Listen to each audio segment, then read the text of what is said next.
हम कल इसके बारे में बात कर रहे थे कि कहाँ, जहाँ तक हमने कल क्या था, अलग अलग आपका कैरेक्टरिस्टिक के बारे में कि रिसर्च कैरेक्टरिस्टिक क्या होती है और सारा चीज़ों के बारे में हमने बात कर लिया था। और इसके बाद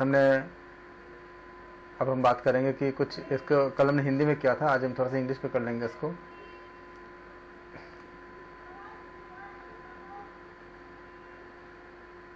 हमने देखा था सबसे पहले क्या था, हम पहले टॉपिक चुनाव करते हैं, मतलब रिसर्च का जो टॉपिक होती है, एक समस्या को हम चुनाव करते हैं, प्रॉब्लम को हम सिलेक्ट करते हैं। तो पहला स्टेप क्या होती है, the first step is to choose a topic. Sir PDF share नहीं हुआ है। Okay, 1 second.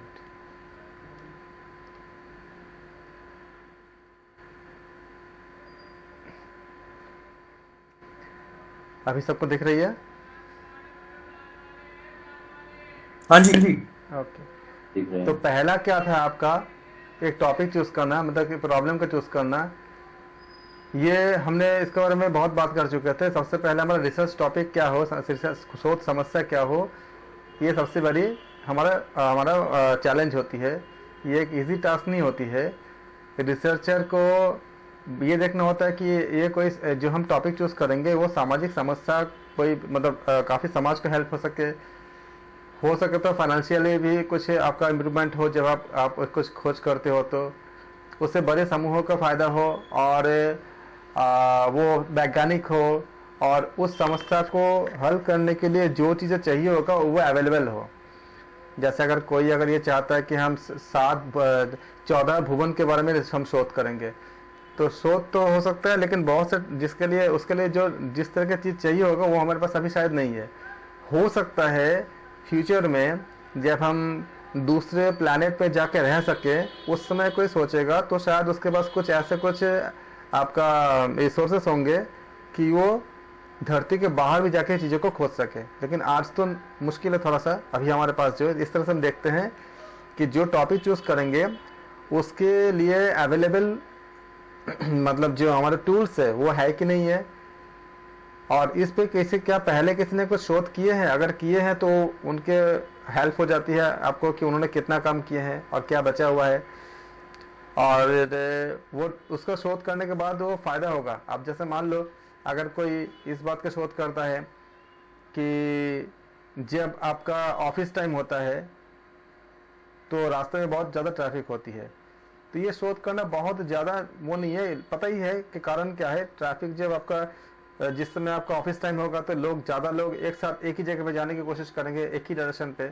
और रास्ते की कैपेसिटी इतनी है तो उसमें आपका भीड़ हो ही सकती है। तो ये हमें ऑलरेडी आंसर पता है, लेकिन उस पर कोई शोध करेगा तो बहुत ज़्यादा कुछ निकल के कभी कभी तो उसका भी शोध होता है, लेकिन बहुत हर कोई उस पर शोध करेगा तो ज़्यादा कुछ निकल के नहीं आने वाला है। उस पता ही होता है आंसर क्या है उसका। तो ऐसे चीज़ से हमें बचना चाहिए होता है, और इसके बारे में हमने बहुत अच्छे से बात कर लिया थे कि किस तरह से हमें एक समस्या को हम डिज़ाइन करते हैं, कैसे हम इसको टॉपिक को तैयार करते हैं। उसके बाद आती है आपका कुछ वेरिएबल्स आती है कि जब हम किसी टॉपिक को हम चुनाव कर लेते हैं, ये वेरिएबल ऐसे होती है कि जो इफेक्ट करता है डिपेंडेंट वेरिएबल को और इंडिपेंडेंट वेरिएबल। हमने कल बात किया था कि डिपेंडेंट वेरिएबल क्या होती है, इंडिपेंडेंट वेरिएबल क्या होती है।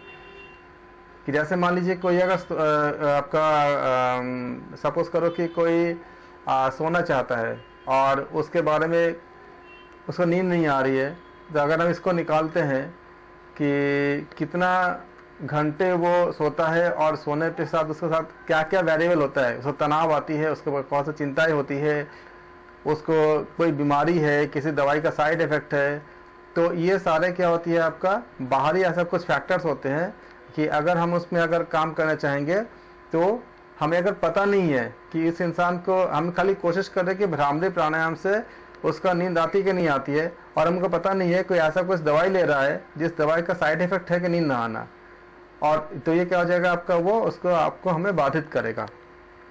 ये जो वेरिएबल है हमारे जो परिणाम है उसको वो बाधित करेगा। फिर आपका क्या आती है कंफाउंडिंग वेरिएबल, ये गुमराह करता है। गुमराह मतलब जैसे मान लो कि अगर हमें देखनी है कि नूडल खाने पे बच्चे का क्या असर पड़ती है, अच्छा है कि बुरा है, और मुझे पता है, हम इसका देखते हैं कि आटा नूडल अच्छी है कि मैदा नूडल अच्छी है, क्या क्या है। और जब मैं टेस्ट करने जा रहा हूँ और तभी एक पता चलता है, न्यूज़ वगैरह मान लो कोई न्यूज़ आता है कि नूडल में ऐसे ऐसे चीज़ पाई गई है और इसमें इस तरह की बीमारी होने की खतरा है। अब पता नहीं सही है कि गलत है, लेकिन हमें तो गुमराह कर दिया क्योंकि न्यूज़ में आ गया है। इस तरह की बहुत सी चीज़ें आपका अफेक्ट करता है। जब वो अगर ये इन सब चीज़ों को जब हम विज्ञान मतलब जो भौतिक विज्ञान, रसायन विज्ञान, इन पे अगर हमारे बाहर के फैक्टर्स होते हैं, क्या होते हैं बाहर फैक्टर्स? टेम्परेचर हो गया, ह्यूमिडिटी हो गया, या इस तरह की जो चीज़ें होती है बाहर के फैक्टर्स, वहाँ भी आपका असर करता है। जिससे हम बोलते हैं ना कि ओम्स लॉ अगर निकालनी है तो हम बोलते हैं पोटेंशियल जो होती है प्रोपोर्शनल टू क्या होती है, करंट होती है। लेकिन इसमें क्या होती है, कांस्टेंट टेम्परेचर होना चाहिए, बाकी सब चीज़ें आपका वेरिएबल नहीं होना चाहिए। इसको तो हम कर सकते हैं बहुत इजीली, लेकिन जब आपका सोशल साइंस के ऊपर कोई शोध होता है तो इसमें बहुत मुश्किल होता है। किसी ने कुछ बोल दिया या कोई न्यूज़ आ गया या पहले का कोई कटिंग आ गया या हम जिसको ज़्यादा मानते हैं, फॉलो करते हैं, उन्होंने ही कुछ अपोजिट बात बोल दिया, तो ये सारा चीज़ें बहुत ज़्यादा असर करता है, जिसमें हमें दिक्कतें आती है। फिर कैटेगरी के बारे में हम कल बात कर लिए थे। फिर आपका होती है जनसांख्यिकी वेरिएबल मतलब डेमोग्राफिक वेरिएबल होती है। इसका हम सैम्पलिंग का शो करने के लिए करते हैं। किसी सैंपल जो डेटा को हमें हमारे जो पॉपुलेशन को हमें हम लेते हैं। अच्छा, पॉपुलेशन क्या होती है? पॉपुलेशन मतलब क्या कि हम जिस चीज़ पे शोध करना जा रहे हैं, करने की कोशिश कर रहे हैं, तो जितने लोग उससे अफेक्टेड है वो सारा क्या पॉपुलेशन है। एग्जाम्पल के तौर पे मान लो कि किसी जगह पे सपोज करो कि हमें मतलब जो वोट जब होती है उस समय मैं ये देख रहा हूँ कि 18 साल से ऊपर जितने लोग हैं उन लोगों का सोच क्या है। तो 18 ईयर्स से ज़्यादा जो बड़े हैं सबको वोट का अधिकार मिलता है, राइट मिलता है, तो वो सब क्या हुआ, हमारे लिए पॉपुलेशन हो गया। अब उस पूरे का अगर मान लो कि किसी जगह पे किसी जैसे यूपी में मान लो कि सपोज करो कि 1 करोड़ लोग ऐसे हैं या 50 लाख लोग ऐसे हैं जो आपका 18 ईयर्स से ज़्यादा है, तो ये पूरा हमारा पॉपुलेशन हो गया। तो क्या हम 18 लाख लोगों से हम फीडबैक ले सकते हैं? नहीं ले सकते। हम क्या करेंगे, हमने उनमें से 50,000 लोगों को हमने चूज़ किया, तो वो क्या सैंपल हो गया जिसको हम चूज़ करते हैं। एग्जाम्पल के तौर पे मान सकते हो आप कि अगर आप मान लो कि राइस बना रहे हो, चावल मतलब पका रहे हो, जितने चावल को पका रहे हो वो क्या आपका पॉपुलेशन हो गया। और चावल पका कि नहीं उसको टेस्ट करने के लिए आपने क्या किया, थोड़े से चावल निकाल के आपने देखा कि वो चावल पक गया कि नहीं पक गया, तो ये क्या हुआ, सैंपल हो गया। तो कंप्लीट जितने भी आपका हमारे पास जितने भी वो सारा एलिमेंट जिससे जो हमारे मतलब हिसाब से उस पर्टिकुलर चीज को फॉलो करता है। जैसे हम बोले कि वोट देना, तो 18 साल से जितने ज्यादा लोग बड़े जो ऊंचे एज के जितने लोग होंगे सब वोट देंगे, तो सब क्या हमारे लिए पॉपुलेशन है। लेकिन मैं जिन लोगों से पूछ रहा हूँ या आपका जिससे मैं डेटा कलेक्ट कर रहा हूँ वो क्या है, सैंपल है। उसी तरह से मान लो कि आपने बहुत अच्छे से बिरयानी बनाया या आपने पनीर का सब्जी बनाया मान लो, तो एक कढ़ाई बनाया आपने, तो एक कढ़ाई जो पूरा पनीर का सब्जी है तो वो क्या है, आपका पॉपुलेशन हो गया। अब उनमें से थोड़ा सा आप ग्रेवी निकाल लिए चम्मच से और टेस्ट किया आपने कि इसका नमक वगैरह सबको सही है कि नहीं है, तो क्या हुआ आपका, वो सैंपल हो गया। होप कि सब क्लियर है ना, ऐसा जितना दोनों, क्योंकि इसका बहुत ज़्यादा यूज़ होंगे पॉपुलेशन और सैंपल। तो इसको उसमें हम देखते हैं कि जब इसको हम लेते हैं डेमोग्राफिक में, तो वेरिएबल में क्या होती है, जेंडर आता है, एज आता है, मैरिटल आपका स्टेटस आता है, ये सारी चीज़ आती है। उसके अकॉर्डिंग हम इसको वेरिएबल को हम क्लासीफाई करते हैं।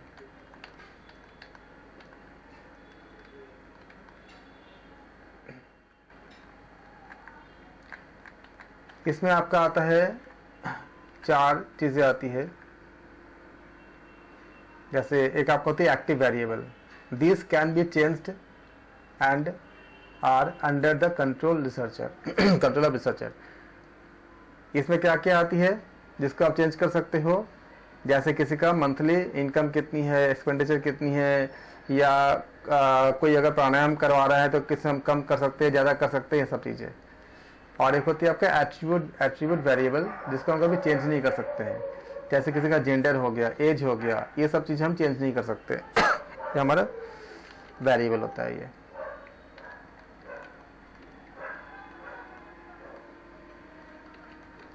हाइपोथेसिस, परिकल्पना। हाइपोथेसिस के बारे में हमने बताया था कि हमारे एक परिकल्पना होती है जब भी हम कोई शोध करते हैं और हम देखते हैं कि जैसे मैंने परिकल्पना बनाया कि अगर मैं अनुलोम विलोम कराऊंगा तो उससे क्या होगा, लोगों को आपका नींद अच्छी आएगी या तनाव कम हो जाएगा। ये मेरा एक सोच है, तो मेरा एक हाइपोथेसिस है। ये अस्थाई होती है, इसलिए इसको कहते हैं टेंटेटिव, कहते हैं मतलब अस्थाई, मतलब स्थायी नहीं होती है, एक अस्थाई। आपका हमने एक समाधान ढूंढा, हमने एक परिकल्पना किया। अब इसके बाद हम उसको टेस्ट करेंगे।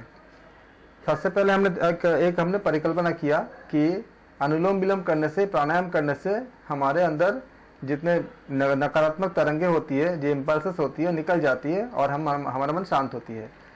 इसके बाद हम क्या करेंगे, उसको टेस्ट करेंगे। अब इस तरह के हर चीज़ पे जब हम कोई भी हम शोध करते हैं उसके पहले एक हाइपोथेसिस बनाते हैं। जैसे मान लीजिए आपने आयुर्वेद में आपने कोई दवाई आपने उसके ऊपर शोध कर रहे हो, तो आप सोचोगे कि ये जो दवाई है, क्योंकि वो आप जानते हो वात पित्त कफ के बिगड़ने से क्या होती है, बीमारी होती है। और आप जानते हो कि वात के बिगड़ने से 80 तरह की बीमारी होती है। तो अगर आपने एक ऐसा एक हाइपोथेसिस बनाया कि ये इस तरह के जो हर्ब्स होती है वो वात के रोगों को, मतलब जो वायु से जो हमारे जो उसके कुपित होने से जो रोग होती है उसको संतुलित करती है, ये आपने कल्पना किया आपने। उसके बाद उसको आप टेस्ट करोगे कि आपका कल्पना या तो सही होगा या फिर गलत होगा। अगर आपका परिकल्पना हर जगह सही निकलती है तो आपने जो माना फिर वो लॉ बन जाएगा। जैसे हमने बोलते हैं ना, न्यूटन का law, first law, second law, इस तरह का लॉ बन जाएगा। और अगर वो किसी जगह पे, मतलब वो आपका किसी स्टेज पे अगर नहीं आपको फॉलो करता है तो फिर वो उसका हिस्सा नहीं बन पाएगा, या फिर शर्तों के साथ बनेगा कि इस कंडीशन में लागू होता है और इस कंडीशन में लागू नहीं होता है। तो इस तरह से हम क्या करते हैं, हम हाइपोथेसिस का हम निर्माण करते हैं, यानी कि परिकल्पना का हम निर्माण करते हैं। इतना तो क्लियर हो गया मेरे ख्याल से। परिकल्पना का फायदा क्या है, मेन फंक्शन क्या है एग्जाम के लिए। अभी हमारे खत्म होने वाला है, खत्म होते ही हम पास पेपर में जाएंगे, तब आपको ये सब बातें बहुत ज़्यादा काम आएगा जो बताते जा रहा हूँ मैं, कि मेन फंक्शन क्या है हाइपोथेसिस का। इसका क्या है, ब्रिंग क्लैरिटी, एक आपका फोकस करता है, प्रिसिशन देता है, रिसर्च प्रोसेस को बताता है। क्योंकि या तो आपका हाइपोथेसिस राइट हो, बिना हाइपोथेसिस को तो आप मुश्किल हो जाएगा आपको रिसर्च शोध करने के लिए। तो ये पहला क्या है आपका, ये आपको क्लैरिटी देता है, प्रिसिशन देता है, मतलब एकदम आपका शुद्धता देता है, और ये रिसर्च को आपका फोकस करता है। किसी थ्योरी को फॉर्मुलेशन करने में काम आता है, ये फॉर्मुलेशन करता है किसी थ्योरी को। जैसे हम बोलते हैं ना कि फॉर्मूला के टर्म में भी वो एक्सप्रेस करता है। जैसे बोलते हैं कि एवरेज निकालना, औसत निकालना, तो औसत के लिए फॉर्मूला क्या होता है, हम बोलते हैं कि सिग्मा एफ इंटू एक्स, शायद आप लोगों ने किया होगा मीन निकालने के लिए, sigma F into x by sigma F, ये आपका एक्स बार यानी मीन निकालने के लिए करते हैं। ये आपको पढ़ने पे पढ़ेंगे, सिलेबस में भी है आपके। तो ये क्या हुआ, आपका एक फॉर्मुलेशन हो गया। तो ये करता है, it provides a direction to the research defined by the variable. जो वेरिएबल डिफाइन किया गया है उसको एक दिशा देता है। जैसे हमने बताया कि अगर आप अनुलोम विलोम करोगे तो आपको तनाव कम हो जाएगा, वो बाद में खत्म हो जाती है। अगर आप भ्रामरी करोगे तो आपको माइग्रेन में बहुत फायदा करेगा, बहुत अच्छा होगा। तो ये जो हम क्या कर रहे हैं, ये हमने डिफाइन किए हमने। अब इसके बाद हमारा शोध ये काम करेगा कि सच में क्या ये करता है, अगर करता है तो कहाँ तक करता है, अगर कहीं नहीं करता तो कंडीशंस क्या है। ये क्या करता है, हमको डायरेक्शन देता है, एक दिशा देता है हमारे शोध को, और ये ऑब्जेक्टिविटी को बढ़ाता है, आपका एनहेंस करता है। और ये आपका जब हाइपोथेसिस होता है वो अंधविश्वास को या आपका ब्लाइंड रिसर्च को आपको रोकता है, क्योंकि आप अपने हाइपोथेसिस को ही सही या गलत ठहराओगे। तो आप एक आपका जो ब्लाइंड रिसर्च जो होती है उसको वो रोकता है। It provides are temporary theory. Temporary क्यों? क्योंकि हमें नहीं पता कि ये सही होगा कि गलत होगा। जब तक मैं इसको एक्सपेरिमेंट, जब तक इसके ऊपर मैं शोध कर रहा हूँ तब तक हमारे लिए ये यूजफुल है। जब हमारा शोध सही या गलत हमारा आ जाएगा तो अगर ये सही निकला तो फिर वो हमारा लॉ बन गया, गलत निकला तो भी पता चला कि ये चीज़ काम नहीं करता। तो ये प्रोवाइड करता है टेम्पररी थ्योरी या फिर सामान्यीकरण वेरिफिकेशन के बाद, कि हमने बोला कि every action has equal and opposite reaction, verify किया हर जगह पे तो वो ट्रू निकला, वो सामान्यीकरण तो हर जगह पे काम करेगा वो। तो क्या होगा? generalization which after verification becomes a well accepted theory। यहाँ तक किसी को कोई डाउट है तो पूछ सकते हो।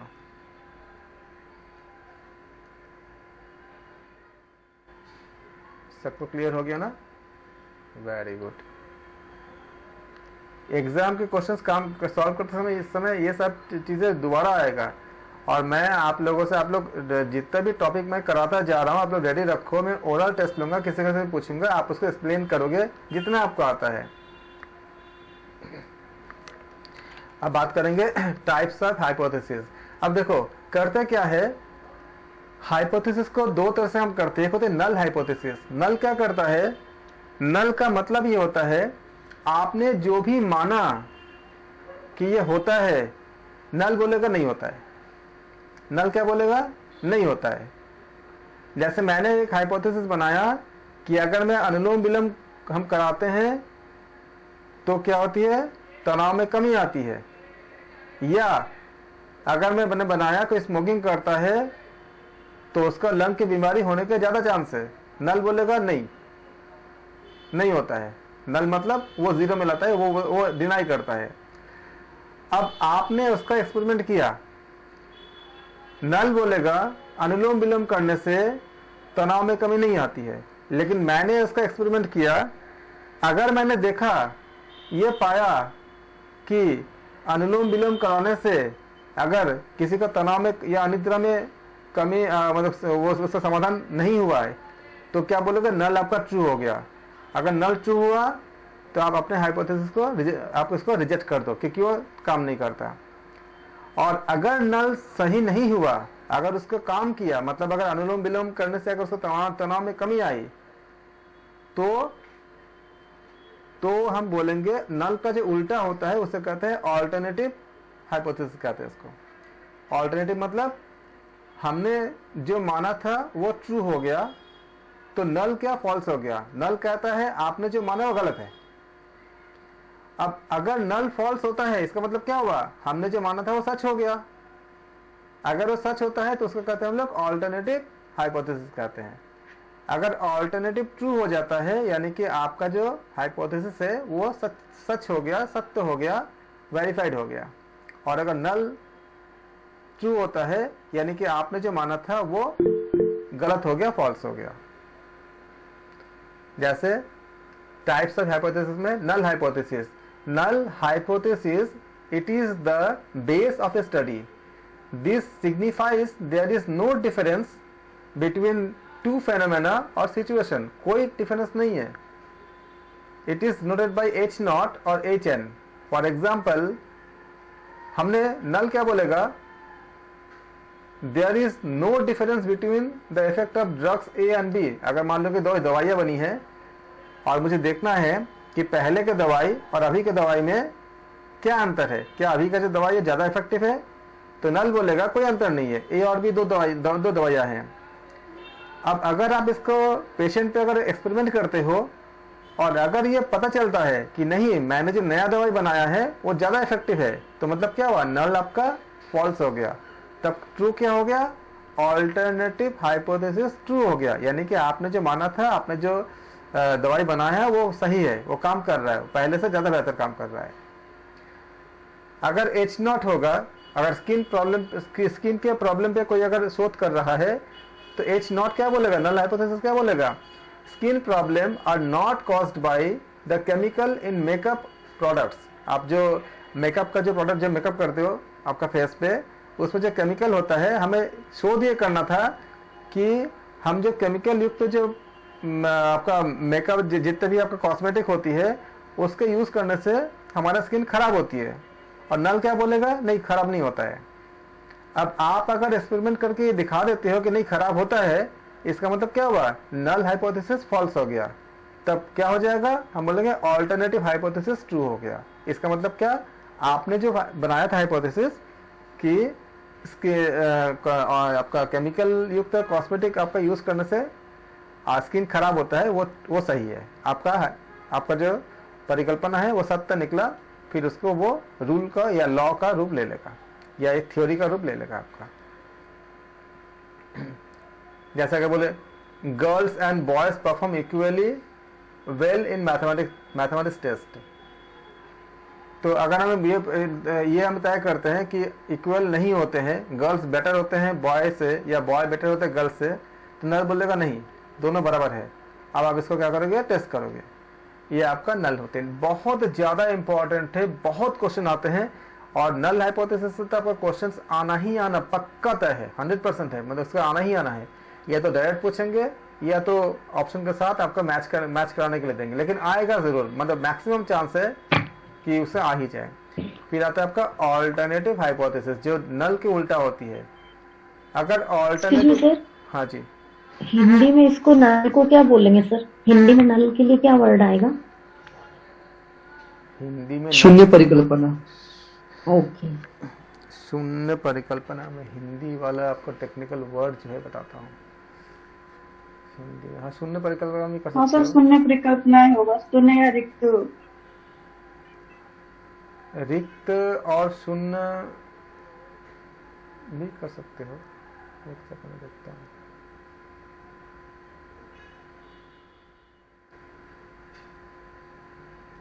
चल, सर इसके नोट्स मिलेंगे क्या हमें?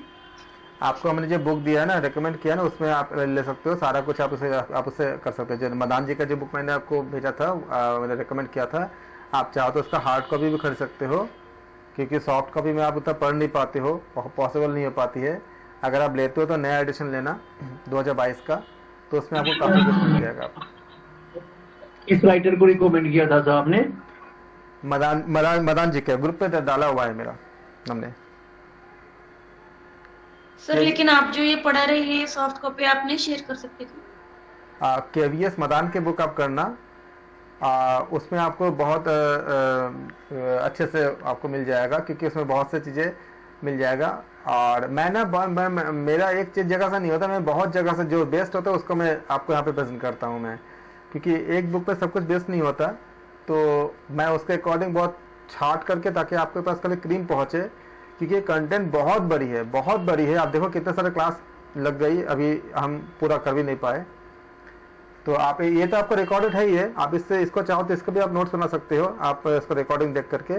और बाकी एक बुक का अगर आप करना चाहो तो आपका KVS मदान का अच्छी बुक होती है। फिर आपका एक और बुक होती है, मैं भेज दूंगा, हिंदी में भी आती है शायद, उसका मैं भेज दूंगा उसको, वो भी अच्छी बुक है, उससे भी कर सकते हैं आप। कोठारी की बुक कैसी है सर? बुक तो बहुत आती है। एक आपका आती है, मेरे पास ही है, मेरे पास एक पूरा लाइब्रेरी है पूरा बुक की, कम से कम 700-800 बुक से ज़्यादा वहाँ पे है। मेरे अब घर पे एक लाइब्रेरी मैंने बना के रखा है सारा, मतलब मेरा साइंस का, मैथमेटिक्स का और ये योग का और सारा आपका रिसर्च का सब कुछ मिला के है। तो मेरे इसमें बहुत से बुक्स है। तो मैं आपको एक आपको और बुक है, ट्रू मैन की बुक है, ट्रू मैन की भी बुक अच्छी होती है, उसको भी आप कर सकते हो, अगर चाहो तो ले सकते हो। लेकिन KVS मदान की बुक आपका ज़्यादा फेमस है, आप चाहो तो ट्रू मैन भी कर सकते हो, लेकिन मदान जी का बुक आप कर सकते हो। इसमें हिंदी में भी है उनका, इंग्लिश में भी है, दोनों में है। तो ये हमने बताया कि आपका ऑल्टरनेटिव हाइपोथेसिस आप चाहो तो इसका स्क्रीनशॉट ले सकते हो जो मैं शेयर कर रहा हूँ, या आप रिकॉर्डिंग देख सकते हो, रिकॉर्डिंग से भी आप इसे कर सकते हो। तो ये आपका मैंने क्या बोला आपको कि नल हाइपोथेसिस, नल आपका क्या कहता है कि आपने जो भी माना उसको बोलेगा नहीं, जो भी आप मानोगे, जो भी आप थ्योरी बनाए हो, नल बोलेगा नहीं आप गलत हो। उसके बाद आप सही उसको जांचो, अगर वो थ्योरी सच में गलत है तो फिर आप इसको रिजेक्ट कर दो, और अगर सच में गलत नहीं है, मतलब आपने जो माना था सही है, तो उसका नाम होती है ऑल्टरनेटिव हाइपोथेसिस कहते हैं इसको। तो मैं तो ये बोलूंगा, अगर आप नाम को, टेक्निकल नाम को अगर इंग्लिश में याद कर सको ज़्यादा अच्छी है, क्योंकि हिंदी नाम में सिनोनिम्स ऐसे आती है कि सिनोनिम्स अगर एग्जाम में पूछ लिया जाएगा तो आपको दिक्कत होती है, उस समय आप इंग्लिश वाला देख लोगे, क्योंकि हिंदी इंग्लिश दोनों में आप उसमें स्विच कर सकते हैं एग्जाम में। तो इंग्लिश वाला देखोगे तो आपको फर्क से इंग्लिश में आपका मतलब अलग वर्ड इस्तेमाल नहीं होती है, बहुत कमी होती है। इंग्लिश में जितने वर्ड इस्तेमाल होती है उसको हम पहले से आपको जो बता रहे हैं उसी में से आ पाती है। हिंदी में क्या होता है कि नए नए ऐसे ऐसे वर्ड आ जाती है जिसमें उस समय आपको इंटरप्रेट करना थोड़ा सा मुश्किल हो जाती है। तो हेडिंग का जो है ना, जैसे हाइपोथेसिस है, नल हाइपोथेसिस है, उसको आप इंग्लिश में करो, उसका हिंदी भले, उसका अंदर का चीज आप भले हिंदी में लिख लो। तो H1 क्या बोलेगा आपका, H1 से शो करते हैं, इसका सिंबल H1 ही होता है, मतलब alternative. There is a difference between the effective drug and A and B। ये कौन बोलता है, ये बोलता है आपका ऑल्टरनेटिव हाइपोथेसिस बोलता है। नल क्या बोला, नल ने बोला कि कोई अंतर नहीं है। नल आपको जो भी बोलोगे, आप हाँ बोलोगे तो नल, नल आपको ना बोलेगा। अगर आपका हाइपोथेसिस जो भी बोलेगा कि आपका हाइपोथेसिस हाँ, मतलब आपने एक हाइपोथेसिस बनाया कि अगर हम अनुलोम विलोम करते हैं तो हमारे तनाव कम होती है, नल बोलेगा नहीं होती है। और अगर आप हाइपोथेसिस बनाते हो कि अगर कोई स्मोकिंग करता है तो उसके आपका मतलब लंग के बीमारी या दूसरे टीबी कैंसर होने की बीमारी होने के ज़्यादा चांस है, नल बोलेगा नहीं होता है। आप चांस ऐसा कुछ नहीं है। फिर आप चेक करते हो कि नल के ऊपर ही काम करते हो आप, बाकी के में काम बहुत ऐसे बहुत बार क्वेश्चन घुमा के पूछा गया कि हम काम किस पे करते हैं, हम नल पे काम करते हैं। अगर नल निकल जाती है कि कोई संबंध नहीं है तो हमारा हाइपोथेसिस रॉन्ग हो गया। अगर नल नहीं निकलती है, नल अगर गलत होती है तो मतलब हम सही हो गए। अगर H1 हमने देखा, इसमें पहला एग्जांपल क्या था, there is no difference between the effect of drug and B। और ऑल्टरनेटिव क्या बोलता है, नहीं, देयर इज मतलब इफेक्टिवनेस में डिफरेंट है A और B में। नल ने क्या बोला, स्किन प्रॉब्लम में केमिकल मेकअप का कोई अंतर नहीं पड़ता। ऑल्टरनेटिव बोलेगा नहीं, आपका स्किन प्रॉब्लम में जो है वो इफेक्ट पड़ता है। इस तरह से दोनों ऑपोजिट होते हैं। यहाँ तक किसी को डाउट है तो पूछ लो, क्योंकि ये बहुत इंपॉर्टेंट है और मैं बहुत क्वेश्चन पूछेंगे इसके ऊपर, तब आपको अच्छे से जवाब देने पड़ेंगे। अभी तक कोई डाउट है तो पूछो, मुझे डाउट क्लियर करने में बहुत अच्छा लगता है। किसी को नहीं है, बहुत बढ़िया। पूछो क्या? हाँ जी बोलिए। कि हाइपोथेसिस तो एक है, तो हमें काम नल पे करके उसको रॉन्ग प्रूव करना है, तो अल्टरनेटिव हाइपोथेसिस हमारा सच हो जाएगा। हमें मतलब हमारा जो हाइपोथेसिस है वही सच होगा। हमें प्रूफ किसी को नहीं करना है, हम देखेंगे क्या आता है, हम जबरदस्ती प्रूफ नहीं करेंगे।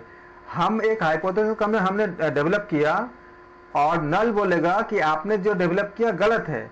अब आप इसको अलग अलग शोध करके, जितने भी तरह का आपने शोध का प्रकार जो पढ़े हो, जहां पे जो सुटेबल होगा, शोध करके आप नल पे ही काम करते हो। नल बोलता है कि आपने जो हाइपोथेसिस बनाया वो गलत है। वो अगर नल सही हो जाए, मतलब हमारा हाइपोथेसिस अगर काम न करे, तो बोलेंगे कि हमने जो परिकल्पना बनाया था वो काम नहीं करता, उसको आप रिजेक्ट कर दोगे। और नल अगर गलत हो जाए, इसका मतलब क्या हुआ, इफेक्ट करता है हमारा जो परिकल्पना वो काम करता है, यानी कि आपका जो आपने जो हाइपोथेसिस बनाया था, जो परिकल्पना बनाया था वो सच है। नल का गलत होना आपका मतलब आपने जो बताया वो सच है, आपका नल का गलत होना आपका सही होना होगा, आपका हाइपोथेसिस का। और नल का सही होना मतलब आपने जो हाइपोथेसिस बनाया वो गलत होना होता है। क्लियर है जी।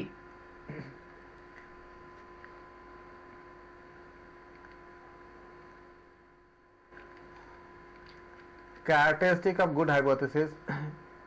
अच्छे हाइपोथेसिस के क्या गुण धर्म होते हैं, बहुत ज्यादा इंपॉर्टेंट है। It should act as a stimulus to research. Research के लिए आपका मतलब बिना कोई बायसिंग के काम करेगा। It should be expressed by simply specifically and should be conceptually clear. Concept इसका पूरा क्लियर होना चाहिए और बहुत सिंपल होना चाहिए।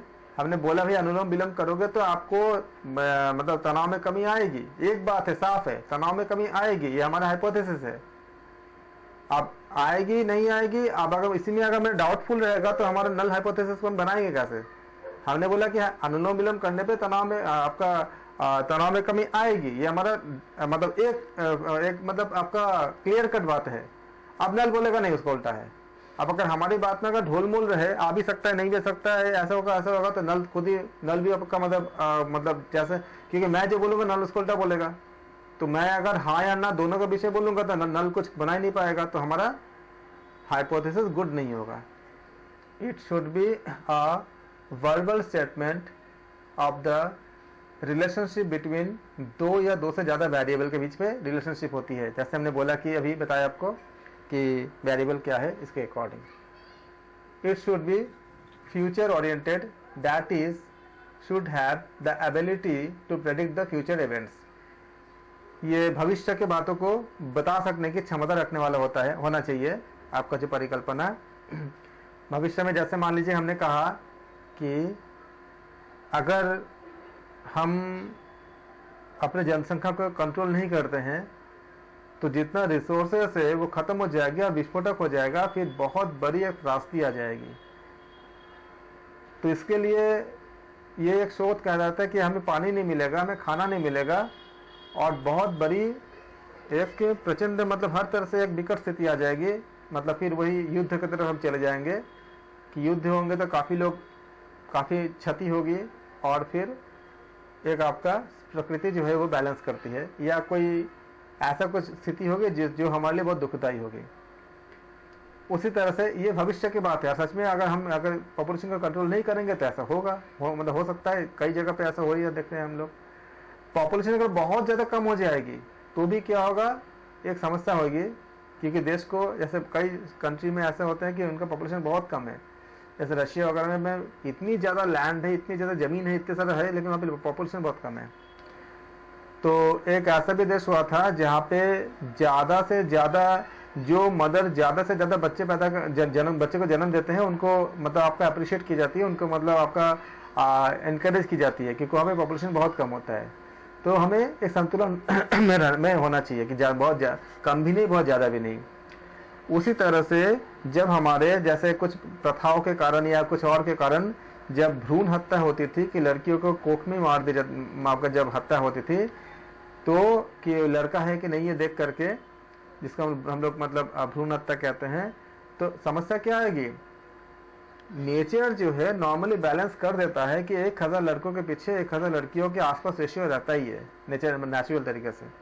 लेकिन अगर इसको डिस्टर्ब कर देंगे तो अगर 1000 लड़कों के पीछे अगर 700-800 लड़की हो जाएंगे तो फिर आगे जाके शादियां होने में दिक्कत होगी, और भी बहुत तरह के कुप्रथाएं, सामाजिक कुरीतियां आपका जन्म लेगा। क्योंकि ये मानी जाती है कि सबको एक मतलब लाइफ पार्टनर सब अपने हिसाब से चाहते हैं, अगर नहीं मिलेंगे तो उसमें बहुत सारे दिक्कतें, बहुत सारे कुप्रथाएं जन्म ले सकती हैं।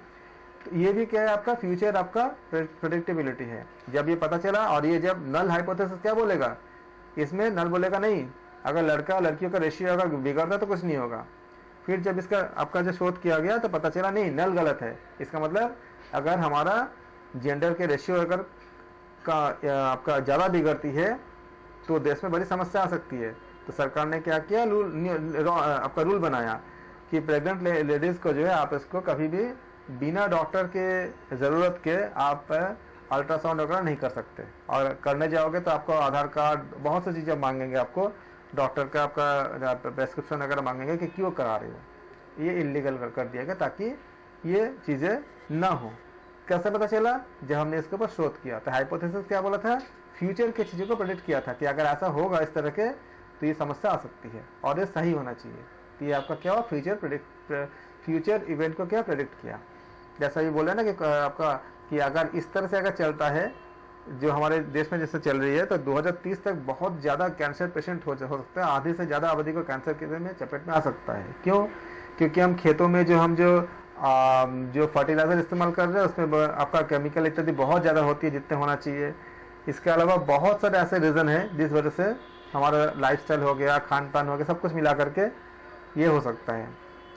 ये एक फ्यूचर के बताने वाली आपका क्या है, ये हाइपोथेसिस है जो ट्रू हो गया, क्योंकि नल आपका गलत हो गया। तो इसका मतलब क्या, ये जो हाइपोथेसिस है वो ट्रू है। यहाँ तो किसी को कोई डाउट तो नहीं होगा मेरे ख्याल से। बहुत अच्छे से मैं एग्जांपल दे के मैं कोशिश कर रहा हूं। सर ये जो आपने it should B verbal statement, excuse me sir, क्या बताया आपने? सर ये जो आपने बताया it should B verbal statement, तो वर्बल स्टेटमेंट का मीनिंग थोड़ा क्लियर नहीं हुआ इसमें। वर्बल तब verbal statement relationship between two or more variables. हाँ, तो वर्बल जैसे हम जो बताते हैं तो वर्बल का मतलब ये हुआ कि हम स्टेटमेंट हमारे लिए है, किसी और के लिए नहीं है। इसको हम जनरलाइज नहीं कर सकते अभी।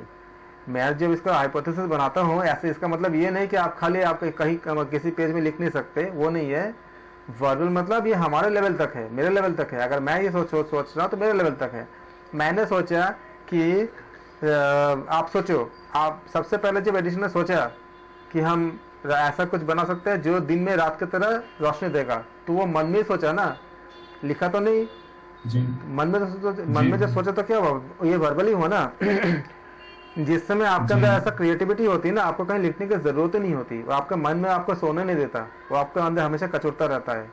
तो वो हाइपोथेसिस जो कि आपके लिए आपका हाइपोथेसिस बहुत बड़ी बात है। तो वो लेकिन सर फाइनली तो हम थीसिस में उसको लिखेंगे तो जैसे, तो तब वो करोगे। रिटर्न चेक नहीं नहीं, थीसिस तो तब बनाओगे जब आपका ये पता चल जाएगा कि नल आपका ट्रू है कि फॉल्स है। जी नल को बिना ट्रू फॉल्स के तो थीसिस नहीं लिखोगे ना, तब तो आपका जी, सिद्धांत जी। बन ही गया आपका। या तो आप एक्सेप्ट करोगे या तो आप रिजेक्ट करोगे। लेकिन जब हाइपोथेसिस ओके, बना रहे हो सर। उस समय तो नहीं होगा ना, उस समय तो आप कहाँ थीसिस लिखोगे आप। तो जी। Should be able. और किसी को कोई डाउट है तो पूछ लीजिए, सबको क्लियर है। सर इसका मतलब सर इसका मतलब नल हाइपोथेसिस को हम ये भी बोल सकते हैं कि डिपेंडेंट और डिपेंडेंट एंड इंडिपेंडेंट वेरिएबल में नो रिलेशनशिप है, तो वो नल हाइपोथेसिस है। अगर मैंने ये हमारा हाइपोथेसिस ये है कि रिलेशनशिप नहीं है तो नल बोलेगा रिलेशनशिप है। अगर हमारा हाइपोथेसिस ये है कि रिलेशनशिप है तो नल बोलेगा नहीं है। हम जो मानेंगे नल उसको उल्टा मानेगा। उसका हेलो।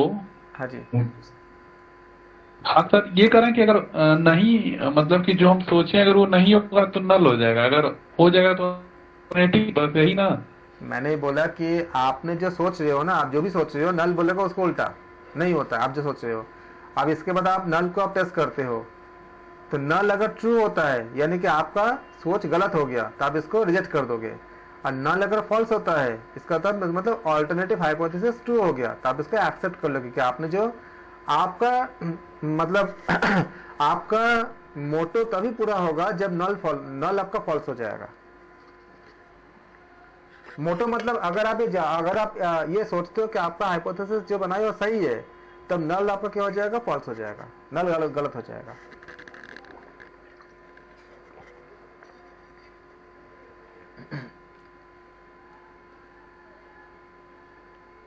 तो it should be able to prevent blind, इस आपको सब बता चुका मैं। Data collection should be clear defined so that the resources are not wasted in the collection of the irrelevant data. ये सारी चीजें आपका एक अच्छे हाइपोथेसिस का क्या होती है, कैरेक्टरिस्टिक होती है। प्रिपेयर द, उसके बाद क्या होती है आपका प्रिपेयर द रिसर्च डिजाइन। इसके बाद जब आपने सर हाँ जी बताएं। सर हाइपोथेसिस कितने प्रकार की होती है? अभी जो मैंने आपको बताया, अभी आपको आपके जो इसमें जो कितने प्रकार के बोलोगे तो इसका तो बहुत सारे मतलब इसका आपका सब पार्ट है। लेकिन जितना आपके इसमें बताया गया है उसके अकॉर्डिंग अभी मैंने आपको यही बताया आपको कि आप नल और ऑल्टरनेटिव ये आपको लेकर चलो। अगर आप ये पूछोगे तो इसका बहुत है, अभी हम बात करेंगे इसमें तो और इसमें ही कार्यकारी भी प्राकल्पना बताते हैं ना सर? हाँ, इसमें बहुत सी चीजें हैं, लेकिन अभी आपको इस सेक्शन में खाली इतना ही पढ़ने के नल और आपका ऑल्टरनेटिव। इसके बाद जब सेक्शन आएगी तो उसमें मैं बताऊंगा कि किसका है बहुत। अगर मैं इसे अभी सब बता दूंगा तो सब कुछ आपका किस चीज बन जाएगा। इसी में से मैंने कार्यकारी भी परिकल्पना पढ़ा था, इसी में से मतलब नल कार्यकारी फिर हाँ, नल ये फिर अल्टरनेटिव। आपका जो उपकल्पना जो हम करते हैं, अभी हम उपकल्पना के बारे में बात कर जाऊंगा तो क्लास भी बहुत लंबी हो जाएगी। ऐसे हमारा 12-13 मतलब वीडियोस बन चुके हैं। तो और इसमें देखो इसमें क्या होती है कि आप जो आपका main function of the hypothesis मतलब उपकल्पना का जो मुख्य कार्य होती है, तो ये आपका मुख्य कार्य एक होती है। मुख्य कार्य में क्या होती है, एक आपने हाइपोथेसिस आपने बना लिया आपने, तो ये आपका मुख्य चीज हो गई। और फिर मुख्य के बाद क्या होती है आपका इसमें हम सामान्य रूप से दूसरे भी उसके भी सब पार्ट करते हैं। उपकल्पना का भी बहुत से आपका टाइप्स होती है। एक होती है आपका डिस्क्रिप्टिव हाइपोथेसिस, मतलब जिसे हम लोग कहते हैं वर्णनात्मक परिकल्पना। लेकिन मैं ये सब चीजें ऑलरेडी बता चुका हूँ। सापेक्ष या संबंध कारक आपको हमने बता चुके हैं कि कोरिलेशन आपका रिलेशन हाइपोथेसिस क्या होती है। जैसे आपको दो चर जैसे माता पिता का संबंध दिखाते हैं, या शहर में रहने वाले या आपका जो गांव में रहने वाले लोग जो है उनके कितना खर्च कर पाते हैं, शहर में रहने वाले लोग अपने बच्चों के शिक्षा में कितना कर पाते हैं, और गांव में रहने वाले कितना खर्च कर पाते हैं, इनके बीच में हम संबंध निकालते हैं। तो ये सारी चीज़ जब हम क्वेश्चंस करवाएंगे वो ज़्यादा उस समय क्लियर हो जाएगा। इसलिए इसको आपका होती है व्याख्यात्मक हाइपोथेसिस, यानी आपका व्याख्यात्मक आपका उपकल्पना। उपका मतलब क्या, उसका सब पार्ट होती है। उसके बाद आपका आता है ये शून्य और वैकल्पिक, जो मैंने बताया आपके नल और ऑल्टरनेटिव बताया आपको, इसी का शून्य या रिक्त कहते हैं और वैकल्पिक कहते हैं इसको। तो उसी का पार्ट होता है, क्योंकि ये बहुत ज़्यादा डिफ्रेंशिएट करने की चीज़ नहीं था तो मैंने इसके वो नहीं किया। ऐसे इसका डिफ्रेंशिएट करने जाएगा तो बहुत सारे आपका इसमें आपका डायरेक्शनल भी आती है, नॉन डायरेक्शनल भी आती है। दिशात्मक मतलब क्या होती है, दिशात्मक हम जैसे कि किसी क्लास में अगर स्टूडेंट है तो अगर बताते हैं कि छात्र में लड़के और लड़की में अधिक सक्षम कौन है, जैसे हम हमेशा देखते हैं कि लड़कियां जो है मैक्सिमम आपका एग्जाम में ज़्यादा अच्छा करती है या उनके संख्या ज़्यादा होती है, परसेंटेज ज़्यादा होती है, तो क्या हुआ, दिशात्मक हो गया। और अगर हम ये बताते हैं कि इसका कोई अगर इस तरह कोई डायरेक्शन अगर नहीं देते हैं, खाली ऐसा बोलते हैं कि क्लास में कुछ बच्चे बहुत अच्छे किए हैं और हमने कुछ इसका कोई दिशा नहीं दिया, और अगर हम ऐसा कहते हैं कि कक्षा में जो प्रदर्शन है छात्र और छात्राओं के बीच में कुछ अंतर है, तो हमें पता नहीं चलेगा किसका ज़्यादा किसका कम है, तो ये क्या हुआ, आपका गैर दिशात्मक हो गई, नॉन डायरेक्शनल हाइपोथेसिस हो गया। तो इसकी ज़्यादा ज़रूरत नहीं है, क्योंकि जब क्वेश्चंस करेंगे तो आपको इस पर क्लियर हो जाएगा सारा चीज़ें। तो ऐसा सब पार्ट बहुत है, बहुत ज़्यादा है। मेन चीज़ आपको बता रहा हूँ मैं, जिससे आपको क्लियर हो जाएगा सब चीज़। जब हम एक रिसर्च को डिज़ाइन करते हैं तो अगला क्या होती है, आपका अगला स्टेप क्या होती है कि रिसर्च को हम डिज़ाइन करना। जब हमने टॉपिक ले लिया, हमने समस्या ले लिया, इसका ऑब्जेक्टिव ले लिया, वेरिएबल ले लिया, हाइपोथेसिस भी हमने ले लिया और हमने इसके ऊपर इसके पहले क्या क्या काम हो चुका है हम उसका लिटरेचर हमने रिव्यू भी कर लिया हमने। अब इसके बाद क्या करेंगे कि उसके ऊपर हमें किस तरह के डेटा हमें लेना चाहिए, जैसे कि किस तरह के डेटा पे काम करने, जैसे डेटा आपका कोई नंबर के फॉर्म में हो सकता है, पिक्चर्स के फॉर्म में हो सकता है, या कोई दूसरे किसी फॉर्म में हो सकता है। तो किस तरह का डेटा हमें इकट्ठा करनी है, उस डेटा को हम डिसाइड करते हैं। डेटा को निकालने का टाइम पीरियड क्या है, अगर मैं चुनाव पे अगर मैं शोध कर रहा हूँ तो मेरा डेटा क्या होगा कि नंबर ऑफ पर्सन्स होंगे कि लोग क्या सोचते हैं। अगर किसी प्रोडक्ट के बारे में हम शोध करेंगे तो हमारा डेटा क्या होगा, हम लोगों से जाकर पूछेंगे कि आप क्या पसंद करते हो, इस तरह की चीज़ की आपकी। अगर आप 4 टूथपेस्ट मार्केट में हैं तो आप क्या पसंद करते हो, क्या नहीं करते हो, और आप क्या नया क्या चाहते हो। तो इस तरह से हम क्वेश्चंस करेंगे।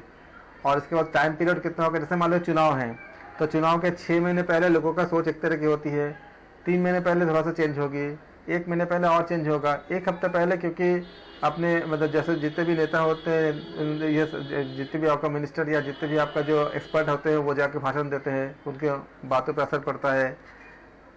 चुनाव के 3 दिन पहले भी लोगों में कुछ आपका चेंजेस आ सकता है। तो हम देखते हैं कि किस टाइम पे, किस पीरियड की तरफ हम उसमें हम डेटा को लेंगे और कैसे कलेक्ट करेंगे।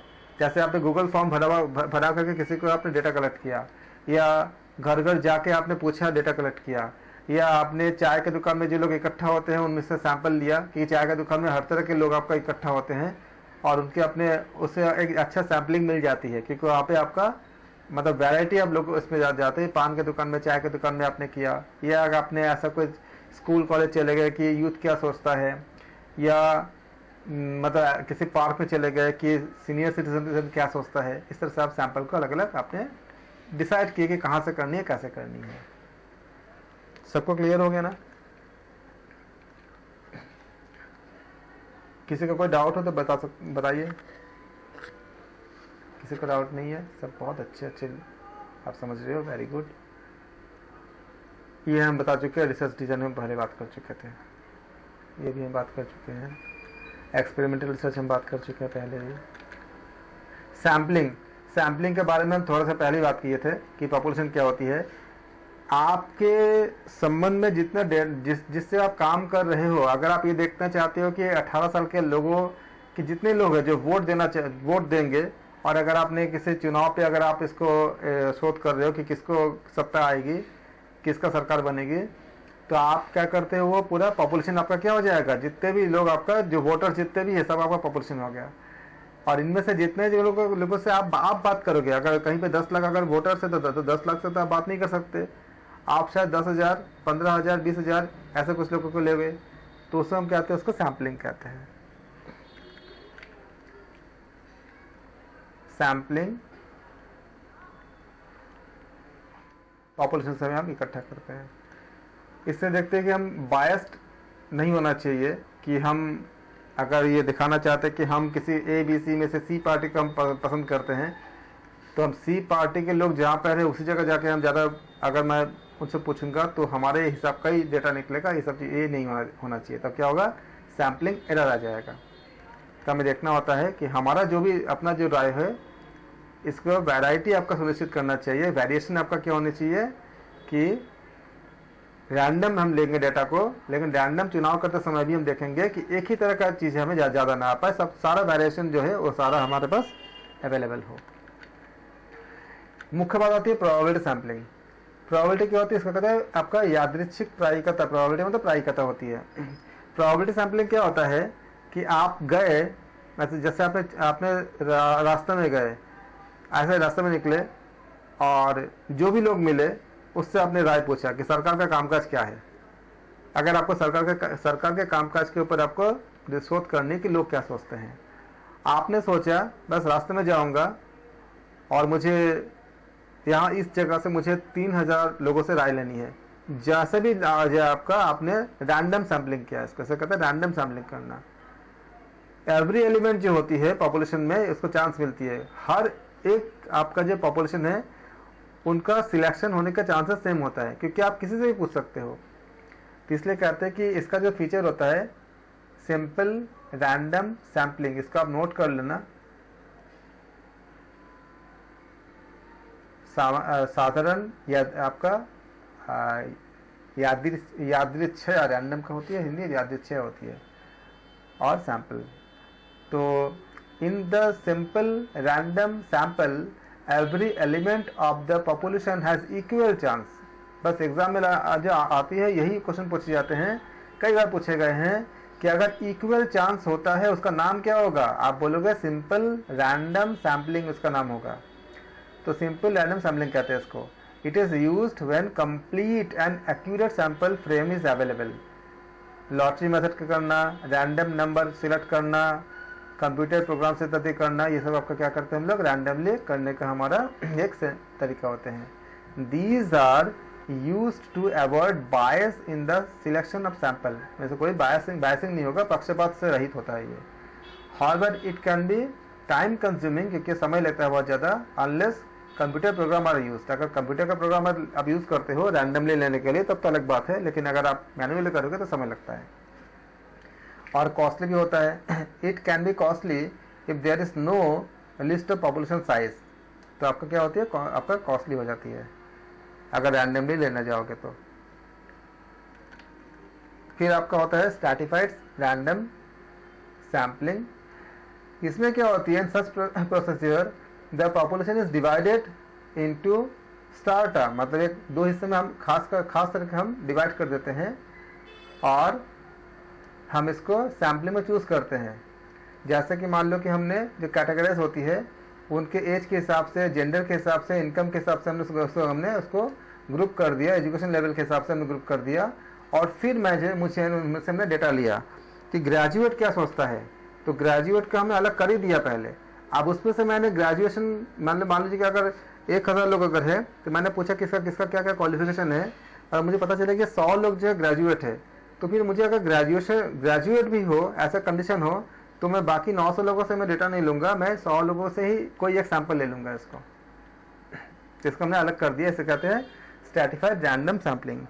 अगर मुझे ये करनी है कि छोटे बच्चों का क्या रिएक्शन से आपका, जैसे मैंने स्कूल में गया 1 से लेकर 5 क्लास तक आपका 1 to क्लास 5 तक उसमें मान लीजिए बच्चे पढ़ते हैं, और मुझे जानना है कि क्लास 1 के बच्चे क्या सोचते हैं पढ़ाई के बारे में, या टीचर से सेटिस्फाई है कि नहीं है, क्लास 2 के बच्चे में क्या अंतर है, क्लास 3 के अंदर क्या अंतर है। तो मैंने क्या करूँगा, मैं सबको अलग अलग कर दूंगा। 1 के बच्चे को अलग कर दूंगा एक जगह पे, एक क्लास में जाएगा, 2 का बच्चा अलग जाएगा, और उस जगह से मैं क्या करूँगा, ये पूरे आपके पास सैम्पलिंग है, और इससे आपने सैंपल को आपके हिसाब का एक आपने ग्रुप बना दिया।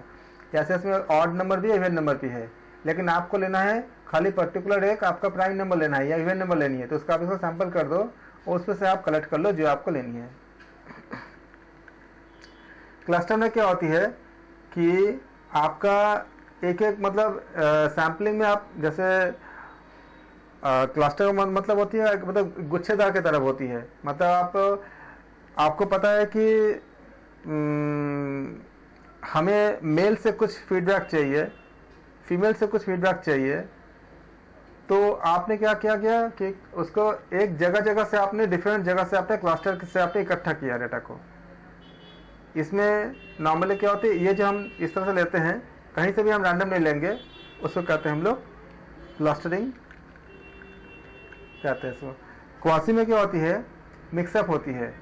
इसमें आपका सिस्टमेटिक प्रोबेबिलिटी भी होती है, जो आपका क्वासी का मतलब 50% होता है, मतलब आधा आधा मिला होता है क्वासी प्रोबेबिलिटी, जिसमें हमने एक तरह से हमने उसको प्रोबेबिलिटी भी रखा हमने, और लेकिन हमारे जो एक कंडीशन भी रखा कि जैसे जितने लोगों का जीआरएफ निकल गया है उनसे पूछेंगे, तो कंडीशन क्या है हमारा कि एक जीआरएफ निकलना चाहिए। उसके बाद उनमें से मैं पूछूंगा जितने लोगों का जीआरएफ निकला है कि आप लोगों का कुछ भी पूछेंगे, आपने कैसे पढ़ाई किया, या आपको एक टीचर बताओ, या आपने कैसे कैसे कंटेंट को आपने फॉलो किया, या कितने घंटे पढ़ाई किया, सब चीज़ें।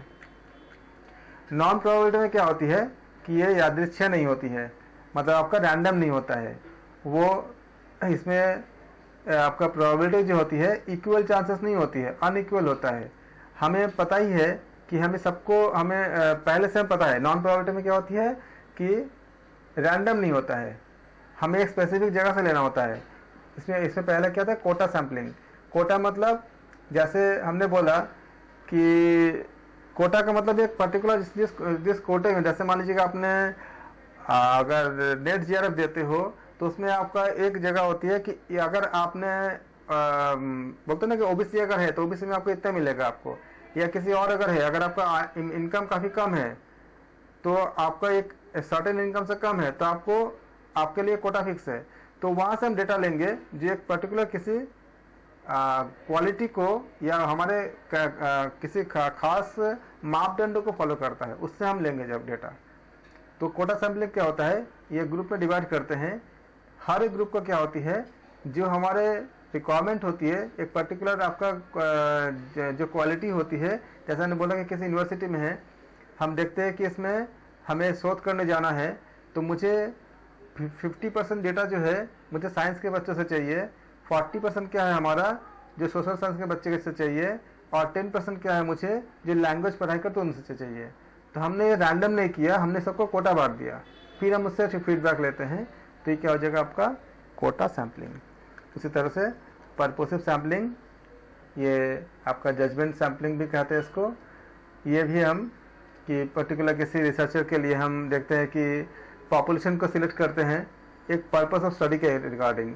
जैसे मुझे पता करना है कि जो लोग आपका योग के बारे में जानते हैं वो योग को कितना करते हैं। जैसे हम सब आप सब अगर मान लीजिए कि अगर हमने एमए योगा या बाकी सब चीज़ों में कोई हमने डिग्री हासिल कर लिया है, तो अब आप कितना जानते हो प्राणायाम के बारे में, आप कितना जानते हो एक मतलब पर्टिकुलर चीज़ों के बारे में, तो उसको हम सिलेक्ट करते हैं। हम किसी और से नहीं पूछेंगे, उनसे पूछेंगे। तो ऐसा सैम्पलिंग को कहते हैं। सर कोटा सैम्पलिंग में एक डाउट है। हाँ जी बोलिए। जैसे कोटा सैम्पलिंग में आपने बताया कुछ परसेंटेज हम जैसे साइंस की लेंगे, कुछ हमने कोटा डिसाइड कर दिया परसेंटेज का। हाँ। तो उस पर्टिकुलर कोटा में फिर कैसे रैंडमली सेलेक्ट करेंगे या अपनी इच्छा अनुसार सेलेक्ट करेंगे? नहीं, कोटा पर्टिकुलर कोटा उस कोटा के अंदर उस कोटा के अंदर अगर फिर आपको वहां पे भी चल जाती है। उस कोटा में अगर आप उस कोटा के अंदर जाके आप चाहो तो उसमें आपका वो भी कर सकते हो, मतलब क्या कहते हैं रैंडम भी कर सकते हो, या फिर आपको पता तो ही रैंडमली करेंगे तो सर फिर वो स्ट्रेटिफाइड वही वाला हो हाँ, जाएगा, सेम उसमें स्ट्रेटिफाइड। काफी हद तक ओवरलैप कर जाती है। या फिर आपको पता है कि मुझे उसमें भी आपको ऐसे ऐसे लोगों को ही लेना है, लेकिन हमको करना है जो टॉपर से टॉपर को ही लेना है, पर्टिकुलर आपका टॉप 10 जो रिजल्ट होते हैं उनको ही लेना है, तो फिर आपको कोटा में चला गया वो, मतलब एग्जैक्टली कोटा में चला गया। साइंटिफिक में भी अगर आप लगा देते हो कि जो क्लास में जो आपका जो टॉप 10 जो आपका टॉप जो 10 जो जिसका रिजल्ट हुआ है मुझे खाली उससे पूछना है, तो फिर आपका कोटा फिक्स हो गया आपका। स्नोबॉल तो अपने रिक्वायरमेंट के हिसाब से हम कैसे भी ले सकते हाँ, हैं। वो आपको उस जगह पे आप उसको डिसाइड करते हो कि उसे ले कोटा कह दिया गया उसको। स्नोबॉल सैम्पलिंग में क्या होता है कि इसका स्नोबॉल सैम्पलिंग काफी, आप एक बॉल लेते हो, बॉल को क्या करते हो आप किसी और को फेंकोगे, वो किसी और फेंको, उसी से ये नाम आया है ये। ऐसे आप अगर कश्मीर अगर जाते हो तो क्या होता है, बॉल का आपका बर्फ का जो आप एक गोला बनाते हो, किसी को इसको फेंकते हो उसको फेंकते हो, ऐसे जाता है। इसका सैम्पलिंग कैसे होता है कि जैसे आपने किसी प्रोडक्ट का आप यूज करना चाहते हो, आपके पास कोई प्रोडक्ट है, कोई यूज करना चाहता है, तो आप क्या करोगे, जैसे गूगल फॉर्म वगैरह में करते क्या हो कि आपको किसी 2 दोस्तों के नाम नंबर आप शेयर करोगे, आपको लिखने पड़ेंगे।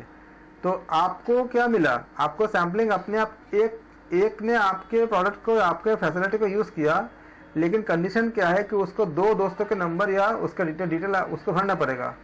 तो आप फिर उनको मेल करोगे, मैसेज करोगे, उनसे कांटेक्ट करोगे, तो ये जो सैम्पलिंग आप लेते हो उसे कहते हैं स्नोबॉल सैम्पलिंग। सिंपली आपका एक से हम लेते हैं, चुनाव करते हैं, और फिर वो क्या करते हैं, उससे हमें नए हम मोर यूनिट हम डेवलप करते हैं। The selected sample unit help in the further selection of more unit. जैसे आपने फॉर्म भरवाया और किसी ने आपका कुछ यूज करना है, मान लो किसी आपको कोई प्रोडक्ट है, आपको कोई जानकारी लेना है, आप बोलते हो कि जानकारी तो आप ले लो, सब फ्री है, लेकिन आप फॉर्म भरोगे जिसमें आपको 2 दोस्तों के या 2 आपका ऐसे कुछ का नाम देने पड़ेंगे।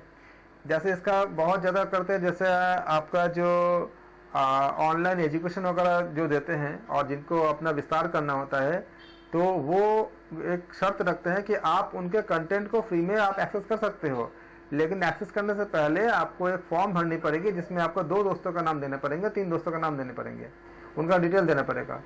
तो और वो फिर क्या करते हैं कि अगर उनका नंबर अगर डीएनडी में नहीं है तो उनको मैसेज करते हैं ऑटोमेटिक मैसेज सिस्टम से, या उनसे कांटेक्ट करते हैं किसी भी तरह से, अपने तरीके होते हैं, मेल भेज के या किसी भी तरह से। तो उसमें से क्या होता है कि उनको और डेटा मिल जाती है, तो फिर अपने प्रोडक्ट उन तक पहुंचाते हैं कि आप भी यूज़ करो, फिर उनका सेल क्या होती है, बढ़ जाती है। तो ये जो होती है आपको उसे कहते हैं स्नोबॉल सैम्पलिंग कहते हैं। सर ये जो मल्टी लेवल मार्केटिंग है वो भी इसी सेम कहलाएगा क्या? उसमें आ सकता है। मल्टी लेवल मार्केटिंग जो होती है कुछ हद तक आता है, कुछ नहीं आता है, क्योंकि मल्टी लेवल मार्केटिंग में क्या होती है कि आप मल्टी लेवल मार्केटिंग में, जैसे आपने मान लो कि आप एमियो का प्रोडक्ट सेल करते हो, ठीक है, और आपने मुझे चेन में बनाया, तो मैंने बोला कि अगर आप मुझे चेन में बनाते हो तो उसमें क्या होती है, फायदा होती है कि मेरा कमीशन भी आपको मिलेगा, मेरे अंडर जो काम करेगा उसका भी कमीशन मिलेगा, उसका भी कमीशन मिलेगा, थोड़ी अलग हो जाती है। इसमें आप खाली डेटा इकट्ठा करते हो, कोई आपका फायदा नहीं लेते इसमें, खाली डेटा फायदा के लिए होती है, खाली आपको डेटा मिल गया। ये खाली हम खाली डेटा कैसे सैम्पलिंग करेंगे वो खाली तरीका है, हमें अर्निंग कैसे बनाएंगे वो दूसरी मैटर है, खाली हम इसमें डेटा कैसे इकट्ठा करेंगे। तो ये आपका स्नोबॉल सैम्पलिंग, इसमें क्या होती है कि फायदा आपका ज़्यादा खर्च नहीं होती है, आपको घर बैठे मतलब बैठे बैठे आपको डेटा मिल जाती है, और उसमें से अगर आप रिलेवेंट, अगर आपको मान लीजिए कि कोई दोस्त है या आप कोई स्टूडेंट का अगर डेटा ले रहे हो, तो स्टूडेंट अपने दोस्तों का ही डेटा देगा, तो वो भी कोई पढ़ने वाला ही होगा। और अगर आपका प्रोडक्ट अगर मतलब एजुकेशन से संबंधित है, आप क्लास दे रहे हो या आप कोई बुक सेल कर रहे हो, तो आपको डेटा स्पेसिफिक लोगों तक ही पहुंच रहा है, वो भी एक स्टूडेंट है, पढ़ने वाला लोगों तक ही पहुंच रहा है, जिसको नीड भी है कि अच्छे बुक ले या अच्छे कोचिंग ले या अच्छे टीचर ले, तो आपको सस्ते में चीज़ें मिल जाती हैं।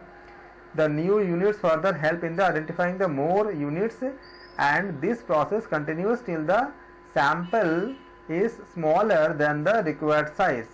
जब तक, जैसे अगर आपको चाहिए कि आपका डेटाबेस में कितने चाहिए, 3 लाख बच्चों का होना चाहिए, तो जब तक 3 लाख नहीं होगा तब तक क्या करोगे, आप इसको लेते रहोगे। जब 3 लाख हो जाएगा तब फिर आप उस पर आपको ज़्यादा ज़रूरत नहीं है। तो ये आपका स्नोबॉल सैम्पलिंग ऐसे काम करती है। डायमेंशनल सैम्पलिंग में हम देखते हैं कि रिसर्चर जो होती है वो डायमेंशनल वैल्यूज़ को देखता है कि सैम्पल साइज आपका जो है डिपेंड्स करता है किसकी स्टडी पे, जैसे आपका साइज हो गया, नेचर हो गया, पॉपुलेशन हो गया, या अलग अलग अगर आपको डायमेंशन में हो उसको आपको स्टडी करता है। फिर आपका डेटा कलेक्शन, इसमें बहुत जो ज़्यादा इंपॉर्टेंट बात है, एक आती है का प्राइमरी डेटा, एक होती है आपका सेकेंडरी डेटा। ग्रुप में कोई ऐसा है जिनको प्राइमरी डेटा के बारे में कोई आइडिया हो, बता सकते हैं? सर प्राइमरी डेटा जो हम खुद इकट्ठा करते हैं वो प्राइमरी डेटा कहलाएगा, और किसी और का यूज करते हैं तो वो सेकेंडरी डेटा। आपने कहा प्राइमरी डेटा हम खुद इकट्ठा करते हैं वो प्राइमरी डेटा कहलाएगा। अच्छा, और कोई? जी सर सर अगर हम किसी और का यूज करते हैं सेकेंडरी। सर खुद कलेक्ट करते हैं, और जैसे किसी की बुक है तो खुद ने लिखी है, उस बुक से हम कलेक्ट करते हैं तो वो प्राइमरी डेटा होता है। और किसी से पूछते हैं तो वो प्राइमरी होता है। सेकेंडरी जो होता है वो किसी के मतलब उनके ही बुक से कलेक्ट नहीं किया गया हो, दूसरे बुक से कलेक्ट किया गया हो। जैसे योग सूत्र है तो योग सूत्र में जो स्पष्टीकरण किया गया है, किसी ने बहुत सारे विद्वानों ने स्पष्टीकरण किया है, उससे लिया है हमने, तो वो सेकेंडरी होगा सर। ओके, और कोई? आप सब कोशिश करोगे तो बहुत चीज निकल के आएगी, पता है, इसमें बहुत अच्छी होती है ये कॉन्वर्सेशन। एक होती है कि आपका ये मैं चाहिए सर, चाहता हूँ कि स्टूडेंट सेंटर हो, आप लोग इसको टीचर सेंटर कर देते हो। बोलो आप लोग। सर बता। हेलो, हाँ बोलिए।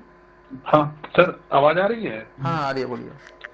सर प्राइमरी डेटा जो सर प्राइमरी डेटा जो सर खुद जाके मतलब खुद से मतलब वो करते हैं, मतलब कि जो डाटा खुद से कलेक्ट किया जाता है डायरेक्ट फेज बाय फेज। और सर सेकेंडरी डाटा वो सर जो हमें ऑनलाइन या इंटरनेट के माध्यम से या मैगजीन के माध्यम से मिलता है। जी जी, और कोई? सुन के आप लोग बोलो ना, अपने हिसाब से बोलो ना, जो आपको सही लगता है आप लोग बोलोगे तो ज्यादा अच्छा होगा। क्योंकि 4 जगह से जब बातें आती है ना तो आपका 4 बार सुनते हो। साइंस ये कहता है कि एक चीज का अगर आप 5 बार सुनते हो ना तो आपका माइंड पे पूरा बैठ जाता है। इसलिए अगर आप 4 लोग 5 लोग बोलते हो तो बहुत अच्छा होता है। और मैं ये चाहता हूँ कि ये धीरे धीरे हमारा मिक्स हो, खाली टीचर सेंटर के साथ साथ वो स्टूडेंट का भी इन्वॉल्वमेंट हो, ज्यादा अच्छा होता है। आप और कोई कोशिश करें? सर सेकेंडरी डाटा को पहले जो रिसर्च किया हुआ है उसमें उनको भी ले सकते हैं ना? आप बताओ। पहले रिसर्च हुई है उस टॉपिक पे। अभी आप बताओ। जो हाँ बताइए। मेरे हिसाब से तो सर ये है प्राइमरी डाटा तो जो हम अभी कलेक्ट कर रहे हैं। हाँ, और जो अपने उसके रिसर्च के लिए कलेक्ट कर रहे हैं। और सेकेंडरी डाटा वो होगा जो पहले रिसर्च की हुई है, उन्होंने जो परिणाम निकालने अपने जो रिसर्च किया है उनको लिया जाएगा सेकेंडरी डाटा में। ओके, आप लोगों ने जितना आंसर दिया सबका आपका जो भाव लगभग समान था, और काफी हद तक मतलब बहुत हद तक सही है पूरा सारा चीजें। कुछ जगह पे पूरा ही सही है, और आप लोगों ने काफी अच्छा कोशिश किया और सही बोला आप लोगों ने। क्या होता है प्राइमरी डेटा? जैसे एक अच्छी एग्जांपल है, जो कि गवर्नमेंट ने जनसंख्या को इकट्ठा किया, डेटा इकट्ठा किया, तो सरकार के लिए क्या होगा, प्राइमरी हो जाएगा। लेकिन मैंने उस डेटा का, सरकार के डेटा का इकट्ठा करके हम अब तक कोई मतलब मान लो कि अगर मेरी दवाई की कंपनी है और मैंने देखा कि कितने लोगों को इस पर्टिकुलर बीमारी से ग्रस्त होते हैं, सरकार के पास इसका डेटा है कि कार्डियो से इतने लोग अफेक्टेड होते हैं और आपका टीबी से इतने लोग हैं, तो मैंने सरकारी डेटा को दोबारा, सरकार का डेटा को हमने एक्सेस किया करके हमने उसके लिए हमने काम किया। तो ये हमारा क्या है, हमारे लिए क्या है, सेकेंडरी डेटा है, सरकार के लिए क्या प्राइमरी डेटा है कि उन्होंने काम किया था। तो जो मौलिक रूप से जो काम मौलिक रूप से काम करके जो डेटा इकट्ठा की जाती है वो प्राइमरी डेटा होती है, और उसका उपयोग जो दूसरे लोग करते हैं वो सेकेंडरी डेटा होती है। आप लोगों ने बिल्कुल सही आंसर दिया, और सबका भाव यही था, शब्द अलग अलग थे, बहुत अच्छे। तो ये प्राइमरी डेटा और सेकेंडरी डेटा बहुत ज़्यादा आपका रोल प्ले करता है आने वाले क्वेश्चंस में। एक बात आती है आपका क्लोज एंडेड, एक होती है ओपन एंडेड। ये बात बहुत जगह काम आएगा। आप बताओ मुझे क्लोज एंडेड क्या होती है और ओपन एंडेड क्या होती है, एग्जांपल के साथ बताओ। आप लोगों का पार्टिसिपेशन बहुत जरूरी है। और आप लोगों में से जो लोग हिंदी क्या है सर? हाँ जी, हिंदी मीनिंग सर क्या है? हिंदी मीनिंग क्लोज एंडेड का मतलब ये है कि जिसका हम मॉनिटर कर सकते हैं, इनपुट और आउटपुट दोनों। जैसे समझ लीजिए कि जो ट्रैफिक लाइट है वो ओपन एंडेड कहलाता है, क्योंकि उसका ट्रैफिक फ्लो पे बहुत ज्यादा नहीं होता, एक बार जो सेटिंग हो जाती है, जो टाइम सेट कर देते हैं वही रह जाता है। वेर जब क्लोज एंडेड हो जाता है ना, तो उसमें क्या है कि फीडबैक के थ्रू यदि आगे का किसी तरह का आउटपुट यदि ज्यादा है जो रेफरेंस है, तो वो हम उसको फीडबैक के थ्रू वो हम कम कर देते हैं। तो इस तरह से ये क्लोज एंडेड कहलाता है। उमेश जी आपने, ठीक है सर। उमेश जी आपने कोशिश किया लेकिन ये अप्रोप्रिएट नहीं हो पाया, और जो शब्द का आपने इस्तेमाल किया ना, जो नए जो सुनने वाले होंगे उनके लिए इंटरप्रेट करना भी थोड़ा सा मुश्किल होगा। लेकिन आपने जो बताया, आपने कोशिश आपने बहुत आपके कोशिश करने के लिए आपको बहुत बहुत धन्यवाद। हाँ, मैंने साइंस का वो एग्जांपल दिया है। हाँ, मैं समझ एक्चुअली गया डाटा के केसेस में। हाँ, मैं समझ गया, लेकिन एक्चुअली ये जो है पूरी तरह से सही भी नहीं बैठा, लेकिन आपने कोशिश किया, इसके लिए बहुत आपको साधुवाद, धन्यवाद। और अच्छे आपने मतलब कोशिश किया, लेकिन ये नहीं है यहाँ पे, जो पूरी तरह से ये नहीं है जो हम क्लोज, यहाँ पे जो क्लोज एंडेड है, ओपन एंडेड है, इसकी थोड़ी सी आपके इससे अलग बात है, बताता हूँ। लेकिन और कोई कोशिश करें, क्योंकि आप लोग ये जो डिस्कशन होती है यही आपको माइलस्टोन होता है।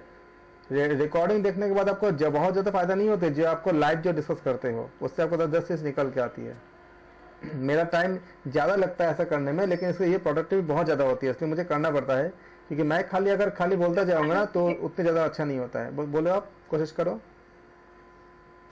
सर क्लोज एंडेड ऐसा होता है जैसे उसका रिजल्ट हमें पता होगा कि आइदर ये होगा और ये होगा, कुछ डेफिनेट रिजल्ट, मतलब कुछ सेट ऑफ रिजल्ट्स होंगे, उसी में से उसका रिजल्ट होगा हमें। और ओपन एंडेड में वो कुछ डेफिनेट नहीं होगा, उसका रिजल्ट कुछ भी हो सकता है, जैसे ऐसा आ सकता है। आपने काफी हद तक जो मीनिंग क्लोज एंडेड, आपने क्या बोला आपने? क्लोज एंडेड में मतलब कुछ हमारे पास सेट ऑफ रिजल्ट एक हम बना सकते हैं कि उन्हीं में से ही आएगा रिजल्ट। जैसे एक तरह से मल्टीपल चॉइस क्वेश्चन होते हैं, हमारे आंसर्स होते हैं उसके, तो उन्हीं में से कोई एक आंसर होता है। और ओपन एंडेड में ये होगा कि रिजल्ट कुछ भी आ सकता है, उसमें मतलब कुछ डेफिनेट नहीं है कि वो उस सेट में से ही होगा, किसी स्पेसिफिक सेट में से होगा, ऐसा डेफिनेट नहीं होगा। आपने जो बोला काफी अच्छा बोला, और काफी हद तक सही, मतलब करीब जाता है आंसर के, सही एकदम जो आंसर सही आंसर है उसके बहुत करीब जाता है। बहुत अच्छा, थैंक यू। एक बात सर, सर हम प्रयास करें। बोलिए। मुझे सर इंग्लिश वर्ड समझा नहीं, लेकिन मैं प्रयास करता हूँ सर। जैसे हम कोई इंटरव्यू वगैरह, अभी आपने उस दिन एग्जांपल दिए थे कि कोई इंटरव्यू वगैरह देने के लिए जाते हैं, तो उसी विषय के संबंधित होते हैं क्वेश्चन, जो हमें पता रहते कि उससे ही पूछने वाले हैं, तो वो होगा क्लोज। और अलग साइड से पूछेंगे क्वेश्चन, मतलब इधर उधर से पूछेंगे, वो होगा ओपन। मैंने जो आप जो बता रहे हो कुछ हद तक आपका स्ट्रक्चर्ड और अनस्ट्रक्चर्ड के बारे में बता रहे हो आप, ठीक है? हाँ सर, हाँ, ये भी आपका हाँ, कुछ हद तक ये भी आपका मतलब आपको होल्ड करता है, मतलब आपको जाता है, सही है, ठीक है, आपने अच्छा कोशिश किया। मुझे क्वेश्चन समझा नहीं सर, मैं सर प्रयास किया सर। हाँ, बहुत अच्छा प्रयास किया, इसके लिए सच में आपको साधुवाद। आप प्रयास करते रहो, करते करते अच्छे हो जाएंगे। ओपन एंडेड, क्लोज एंडेड वो होती है जिसमें